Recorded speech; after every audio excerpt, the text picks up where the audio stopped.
आम्ही विकासामध्ये कुठलंही राजकारण पक्षीय राजकारण कधी आणलं नाही आणि विकासामध्ये आणणारही नाही. कारण शेवटी लोकप्रतिनिधी जे आहेत हे लोकांना मूलभूत सोयीसुविधा देण्यासंदर्भात डीपीडीसीमध्ये प्रश्न मांडत असतात. त्यामुळे त्यांना त्यांच्या प्रश्नांना न्याय देणं हे शासनाची जबाबदारी आहे आणि ती आम्ही पार पाडतो. आजच्या जिल्हा नियोजन बैठकीमध्ये 2026-27चं जे आर्थिक बजेट आहे त्याला मान्यता दिलेली आहे आणि त्याचबरोबर अनेक विषयांवर चर्चा झालेली आहे. त्यामध्ये अतिक्रमण मुक्त मुंबई, झोपडपट्टी मुक्त मुंबई, SRA क्लस्टरला प्राधान्य देणं, त्याचबरोबर ज्या आपल्या शासकीय यंत्रणा आहेत त्यांना जेवीमध्ये घेणं आणि जेवीच्या माध्यमातून रखडलेले जे प्रकल्प आहेत त्यांना मार्गी लावणं. हिंदुहृदय सम्राट बाळासाहेबांचं जे स्वप्न होतं 40 लाख लोकांना घरं देणं, खऱ्या अर्थाने आम्ही रमाबाई आंबेडकर नगरचा प्रकल्प 17,000 घरांचा SRA आणि MMRDA मिळून सुरू केलेला आहे, म्हणजे त्याला चालना दिलेली आहे.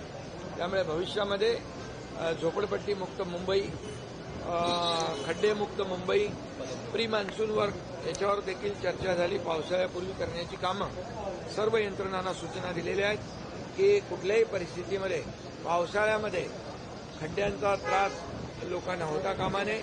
पहिल्या फेजमधलं 31 मेपर्यंत सगळे कॉन्क्रीटचे रस्ते कंप्लीट होतील.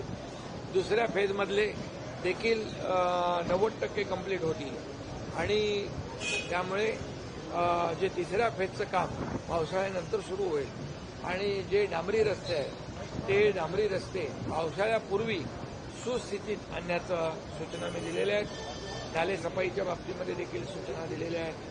ज्या ठिकाणी पाणी वॉटरलॉगिंग होतं, पाणी साचतं, ते स्पॉट देखील माहिती आहेत आणि त्यामुळे तिथं देखील मोठ्या प्रमाणावर यंत्रणा बसवण्याच्या सूचना दिलेल्या आहेत.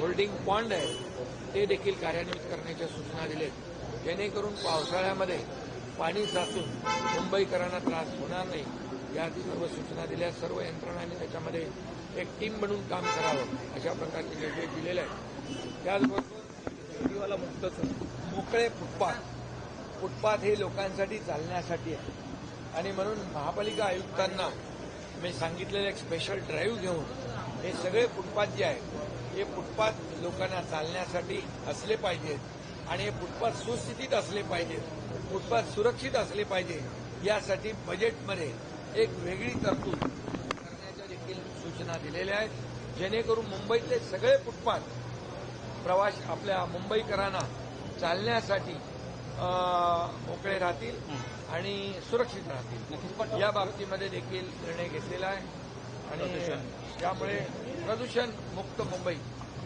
दादरचं शिवाजी पार्कचं प्रदूषणच्या बाबतीमध्ये IITची नेमणूक केलेली आहे.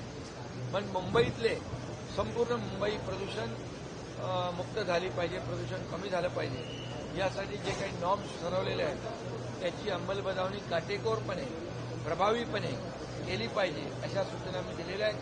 त्याचबरोबर जे खाजगी डेव्हलपर आहेत त्यांनी सगळ्या सूचना नियम पाळले पाहिजेत. मग स्प्रिंकलर असतील त्याचबरोबर जे त्यांना 14 फुटी नेट लावून ते सुरक्षित करणे किंवा धूळ मुक्त करणे, मॉनिटरिंग सिस्टीम जी आहे ती देखील आपण हे केलेलं आहे आणि त्यामध्ये खाजगी डेव्हलपर आहेतच, परंतु ज्या शासकीय यंत्रणा काम करत आहेत, MMRD आहे, MSRDC आहे, BMC असेल, इतर जे काही प्रकल्प करतात त्यांना देखील ते लागू प्रभावीपणे करण्याच्या सूचना दिलेल्या आहेत, जेणेकरून प्रदूषणाची पातळी कमी होईल आणि त्याचा फायदा लोकांना होईल. रखडलेल्या पुनर्विकास प्रकल्पासंदर्भात देखील सूचना दिलेल्या आहेत. आपण रखडलेल्या प्रकल्प जे आहेत त्याचा पुनर्विकास झाला पाहिजे, याला मोठ्या प्रमाणावर चालना देण्याच्या सूचना ऑलरेडी आपण ती पॉलिसी केलेली आहे. त्यामुळे एसआरएचं पण क्लस्टर केलं आहे आणि धोकादायक इमारतींचं देखील क्लस्टर केलेलं आहे. त्यामुळे क्लस्टरच्या माध्यमातून मोठ्या प्रमाणावर मुंबईचा पुनर्विकास जो थांबला होता त्याला चालना देण्याचं काम केलेलं आहे. त्याचबरोबर ड्रग फ्री मुंबई ही देखील केली पाहिजे आणि जे ड्रग ॲडिक्ट मुलं आहेत कोणी असतील त्यांचं रिहॅबिलिटेशन सेंटर प्रत्येक महापालिका काउन्सिलिंग सेंटर रिॲडिक्शन सेंटर जे आहे ते प्रत्येक महापालिकेच्या हॉस्पिटलमध्ये कक्ष सुरू करण्याच्या सूचना दिलेल्या आहेत. त्याप्रमाणे महापालिका आयुक्त आणि शासकीय हॉस्पिटल आणि ते देखील आपल्याला कसं फेरीवाल्यांनी देखील या ठिकाणी त्यांची पॉलिसी ठरेपर्यंत कोर्टामध्ये मॅटर आहे ते नागरिकांना त्रास होणार नाही अशा प्रकारचा आपला व्यवसाय त्यांनी करावा. नागरिकांना कुठली गैरसोय होणार नाही याची काळजी त्यांनी घेतली पाहिजे. त्या बाबतीत देखील प्रभावी अंमलबजावणी करण्याच्या सूचना मी दिलेल्या आहेत.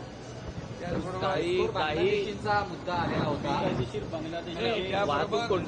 त्याचबरोबर वाहतूक कोंडीचा विषय जो आहे वाहतूक कोंडीवर देखील उपाययोजना झाल्या पाहिजेत. या संदर्भात देखील सर्व यंत्रणांना सूचना या ठिकाणी दिलेल्या आहेत. त्याप्रमाणे ते काम करतील आणि नागरिकांना वाहतूक कोंडीचा त्रास होणार नाही याची काळजी घेतील. त्याचबरोबर ज्या मुंबईमध्ये toilet on wheel pink toilet महिलांची जी काही गैरसोय होती ते स्पॉट आयडेंटिफाय करून मार्केट असतील इतर जी काही ठिकाणं आहेत रेल्वे स्टेशन्स असतील त्याच्या बाहेरचा परिसर असेल बस स्टॉप असतील इतर ज्या ज्या ठिकाणी आवश्यक आहे त्या ठिकाणी मोबाईल टॉयलेट ही सूचना दिल्या महापालिकांना आयुक्तांना आणि ते स्वच्छ असले पाहिजे अशा प्रकारच्या देखील सूचना दिलेल्या आहेत. बाकी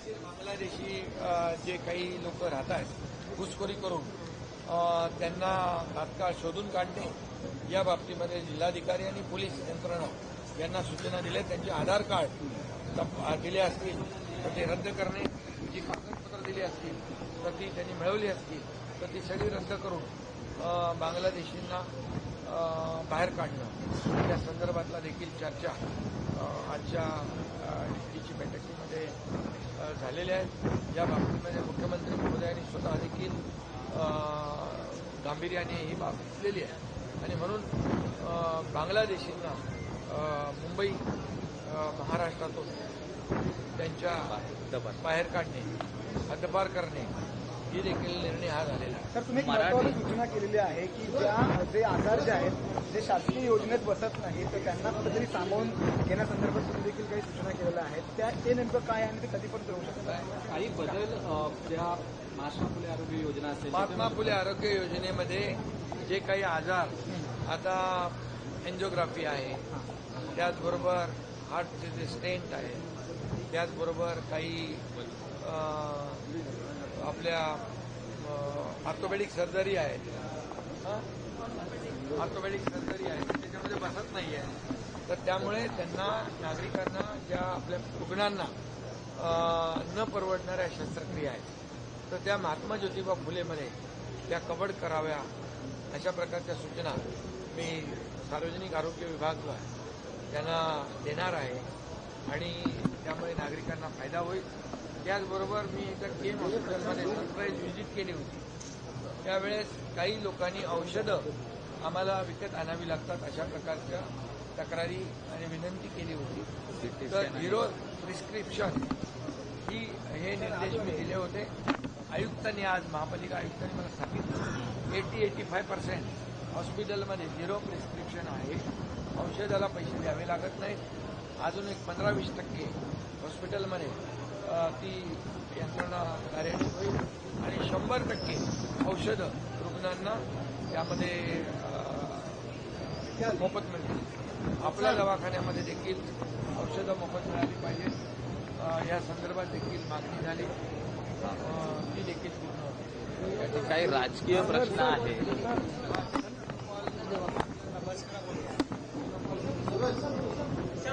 नहीं जाएगा पाकिस्तान हिंदी त्याप्रमाणे त्या देखील सूचना अंमलात येतील आणि लोकांना त्याचा तर जो ठाकरे गट मुंबईमध्ये मराठी महापौर बसावा आहे अशी आग्रह धरत होता. इतर बाकी मुंबईचे जे विषय होते या संदर्भात या डिप्युटी मराठी भवनचा एक महत्वाचा विषय मराठी होता. भवनाचं काम जे आहे ते देखील युद्ध पातळीवर जोरात आपण करू त्या देखील सूचना दिलेल्या आहेत. तर ज्या मुंबईमध्ये ठाकरे गट मराठी महापौर बसावा बोलू दे तो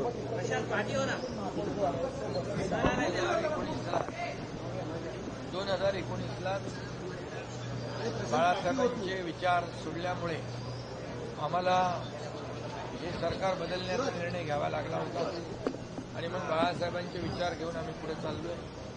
आज त्यांचे विचार आणि डेव्हलपमेंट या राज्याचा विकास आणि बाळासाहेबांचे विचार हे घेऊन आम्ही पुढे जातोय.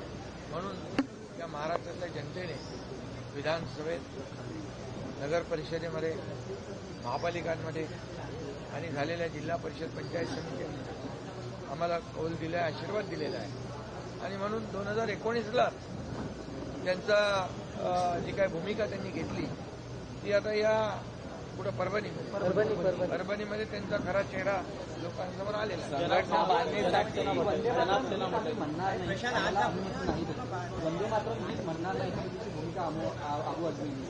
वंदे मातरम म्हणजे मातृभूमीला वंदन. त्यामुळे हे राष्ट्रगान आहे की हे वंदे मातरम म्हणत म्हणत आपल्या अनेक देशभक्तांनी, स्वातंत्र्यवीरांनी फाशीवर चढले, बलिदान दिलेलं आहे.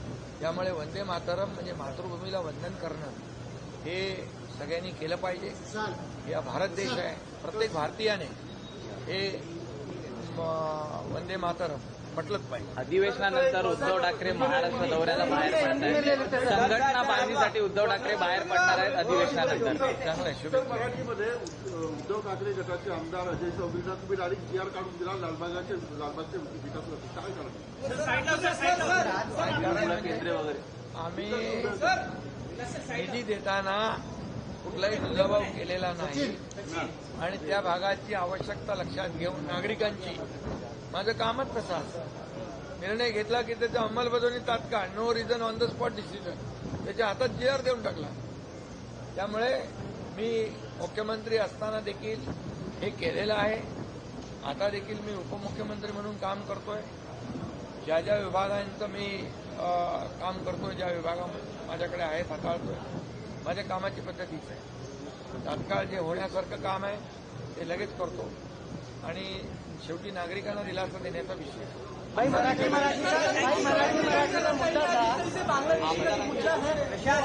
बांग्ला देखिए, आज जिला नियोजन बैठक में कई विषयों पर चर्चा हुई है.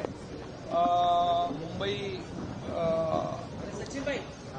के बारे में और मुंबई का विकास होना चाहिए, मुंबई सुरक्षित होनी चाहिए, मुंबई अतिक्रमण मुक्त होनी चाहिए, मुंबई झोपड़पट्टी मुक्त होनी चाहिए, मुंबई प्रदूषण मुक्त होनी चाहिए, मुंबई भ्रष्टाचार मुक्त होनी चाहिए, फुटपाथ लोगों को चलने के लिए चाहिए.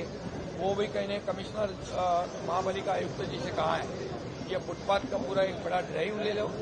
ये फुटपाथ लोगों को चलने लायक होनी चाहिए, सुरक्षित होनी चाहिए और वो उनका अधिकार है. बाकी क्लस्टर जो है झोपड़पट्टी मुक्त मुंबई, इसको भी इसके बारे में चर्चा हुई है. ड्रग फ्री मुंबई के बारे में भी चर्चा हुई है. फेरी वाला जो है, हॉकर जो है, उन्होंने भी नागरिक जो है, चलने वाले प्रवासी जो है, पादचारी है, उनको किसी बात की दिक्कत ना हो इसका भी ख्याल रखना चाहिए. महिलाओं के लिए पिंक टॉयलेट और टॉयलेट ऑन व्हील जहाँ जहाँ मार्केट एरिया है, जहाँ आवश्यकता है, हमारी महिलाओं की असुविधा ना हो, इसके लिए वो भी निर्णय लिया है. कमिश्नर आयुक्त जी को कहा है कि उसका अमल करें. और प्रदूषण के बारे में भी, प्रदूषण मुक्त मुंबई, इसके बारे में गड्ढों से मुक्त मुंबई, ये भी इसके बारे में भी निर्णय लिया है. 31 मई तक पहला फेज कंप्लीट कॉन्क्रीटाइजेशन होगा. सेकेंड फेज जो है ये भी लगभग अगले कुछ 6 महीने में कंप्लीट हो जाएगा। थर्ड फेज जो है बारिश के बाद शुरू होगा और जो ये डांबर के रोड है वो उस पर गड्ढे नहीं होने चाहिए। ये सभी यंत्रणाओं को मैंने सूचित किया है। प्री मानसून वर्क मुंबई में वाटर लॉगिंग नहीं होनी चाहिए, नाले की अच्छी तरह सफाई होनी चाहिए, जहाँ पानी भरता है वहाँ पर यंत्रणा पूरी अलर्ट होनी चाहिए, होल्डिंग पॉन्ड है वो एक्टिव होनी चाहिए। ये सभी जो है सभी विषयों पर चर्चा हुई है और मुंबई के बारे में हम लोग पूरी तरह कॉशियसली काम कर रहे हैं। मुंबई एक वर्ल्ड क्लास शहर बनना चाहिए, उसे उसमें सभी सुविधा होनी चाहिए। इसलिए कल ही मैं और मुख्यमंत्री देवेंद्र जी मुंबई महापालिका में गए थे। मेयर और डिप्टी मेयर को हमने कहा है उनको पूरी तरह सपोर्ट राज्य सरकार करेगी और मुंबई को एक जैसे आदरणीय प्रधानमंत्री मोदी जी ने कहा था मुंबई ये ग्लोबल फिनटेक कैपिटल होना चाहिए, उसी तरह ये वर्ल्ड क्लास शहर जो बनना चाहिए कि जो भी करना है हमारा राज्य सरकार करेगा। मराठी का मुद्दा लेकर उद्धव जी